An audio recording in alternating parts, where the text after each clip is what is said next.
US facing a currency crisis as well as a sovereign debt crisis? And is the dollar on life support? I think the answer is yes. The only question is when. Back here at home, negotiators are racing to raise the debt ceiling and avoid a catastrophic default. Well, Secretary of State Antony Blinken said this morning the U.S. will send more than $1 billion in new aid to Ukraine. Some breaking news right now. The Pentagon has just announced $500 million in additional security aid for Ukraine. The largest assistance package yet from the U.S. to aid Ukraine in its war with Russia. The $3 billion in direct aid to Ukraine includes 50 Bradley fighting vehicles. It's the first time the armored carrier will be sent to Ukraine.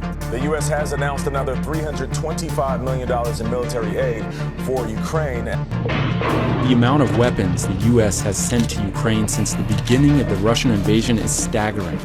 From the anti-tank Javelin to the cutting-edge Patriot missile system, Washington is supplying more than any other country. Today, I'm announcing another $800 million to further augment Ukraine's ability to fight in the... Today, the department is announcing the authorization of the 24th presidential drawdown of security assistance valued at up to $275 million to meet Ukraine's critical security and defense needs.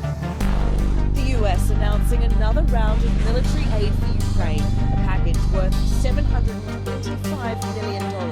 The US President Joe Biden has announced a new package of military aid for Ukraine, including ammunition, artillery, and armored vehicles. Well, you know, the national debt is like $17 trillion, right? And that's not funny. But anyway, and that's just the tip of the iceberg, right? We have the unfunded liabilities, the off-budget items are enormous. But let's just deal with the 17 trillion, because I talk about the fact that there is no way that we're going to pay this money back. We just borrowed too much money. And the only question is how we're going to default. And the major economists, the mainstream economists, always say, look, Peter Schiff, you don't know what you're talking about. We don't have to pay the money back. And I'm thinking to myself, we don't have to pay the money back. I mean, we borrowed it. Have we discussed this with the lenders?